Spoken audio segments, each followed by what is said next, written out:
The patient presents with hereditary gingival fibromatosis, insulitis, and conjunctivitis. What's your diagnosis, team? It could be familial Mediterranean fever based on the symptoms. I'm leaning towards Fialtis disease, considering the oral and ocular manifestations. I think it might be chronic granulomatous disease, given the recurrent infections. I believe it's cat scratch disease, given the lymphadenopathy and fever. None of you got it right. It's phlegmon. Prepare for dissectomy, all of you. It's risky. It's our only shot. Phlegmon? That's a stake, Hox. Though dissection does sound like the right course of action. Gary, when your ears are full of wax and you need to clean them, do you attempt using a jackhammer by any chance? I'm not sure about this, Doctor. I've never performed a dissectomy before. Are you sure it's necessary? This is insane, Hox. We can't just risk the patient's life like that. I don't give a damn. We're saving a life here, and phlegmon calls for dissectomy. Now scrub up and get ready. We don't have time to waste. Oh, now what? Hox, I hear you have a patient you believe has phlegmon and you want to perform a dissectomy on them. Dissectomy is a serious procedure? Are you sure you want to proceed with this? I understand that, Tracy. But I have years of experience in this field, and I know when a patient needs immediate action. Trust me on this one. Hox, you have a track record of jumping the gun and being wrong in your diagnosis. We can't afford to make a mistake, especially with such a delicate procedure. I don't jump the gun. I shoot first and ask questions later. That's what I'm talking about. No, jumping the gun involves jumping in front of the barrel and firing, which does little good. It's a metaphor. It's a traumatic injury.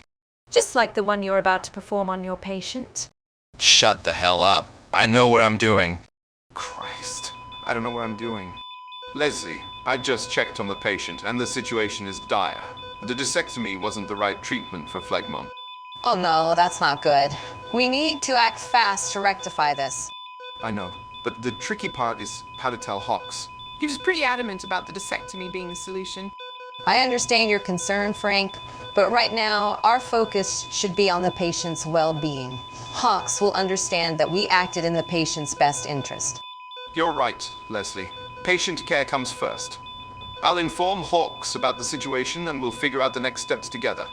Did you not hear anything I just said? We're addressing the patient now, Hox later. Oh.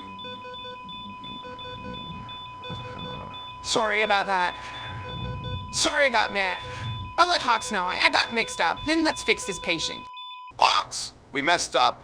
Thanks, Frank. I couldn't guess that despite hearing the patient's fucking alarm going off like my phone notifications whenever someone posts an innocuous photo on Facebook to start another fight in the comments.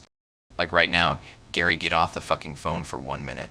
Thank you. And Frank, what did Leslie say regarding taking care of the patient and running and crying to me when you made an oopsie? I don't remember. The alarms were too loud and I wanted to make sure you found out. Whatever, we followed the protocol for dissectomy just like we learned in medical school. I still think it was a case of spinal stenosis, not disc herniation. I disagree. I believe it was a case of degenerative disc disease. No, it had to be a herniated disc. I'm sure of it. Did you all forget what the diagnosis was from just a few minutes ago? Come to think of it, yes. What was it, Hox? It was very important for you to write it down. Now remember it. I've got lunch waiting for me. So, how's everything going outside the hospital, Johnson? Any exciting plans this weekend? Actually, things are going great. I finally finished renovating my kitchen. It was a lot of work, but so worth it. How about you? Any updates on that complicated case you've been working on?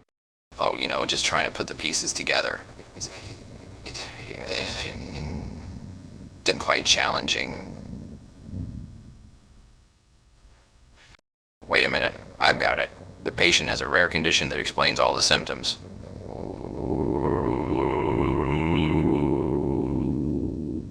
Wait. What? You're leaving just like that? Hox, we were in the middle of lunch. I didn't tell you about the exciting part about the renovation.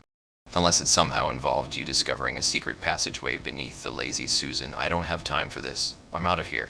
Classic Hox. Never giving a shit about anyone else. I've got it. Phlegmon was wrong. It's craniofrontonasal dysplasia. Oh, that was the diagnosis. Glad you remembered. Anyway, don't care you stormed in here without proper equipment, Hox. This is unacceptable, Hox. We needed to follow protocols. How can we trust your diagnosis without proper tests? Trust me, I know what I'm talking about. The prognosis for craniofrontonasal dysplasia is uncertain, but with the right treatments, we can manage the symptoms effectively. Are you sure about this, Hawks? We can't take chances with our patients' lives? I'm absolutely certain. We need to act fast to start the necessary treatment. Alright, let's trust Hox's instincts on this one. Get everything ready, we have work to do. Now what? I just wanted to tell you good job on figuring out what was wrong with the patient. Thanks for fixing that mess. Yeah, but if I didn't have to deal with idiotic doctors, this whole ordeal could have been avoided. What do you mean by that, Hox? You were the one who diagnosed the patient incorrectly in the first place. Well, my diagnostics team could have caught the mistake earlier. Hox, don't try to shift the blame. You made the wrong call and should take responsibility for it. I don't really feel like it. For one, I don't spend half of my shift posting crap on social media with the intention to piss people off. No, you spend the majority of your shifts spewing crap in real life to piss people off. You're not wrong, but the bad news is I really don't have time for this. Johnson just renovated his kitchen and he won't tell me what he discovered unless I get a grand tour. There's no way there's anything interesting over there. He doesn't even have a family. Tracy. He could show me his favorite jar of paprika, and it would somehow be more of a meaningful conversation than this one. Good night.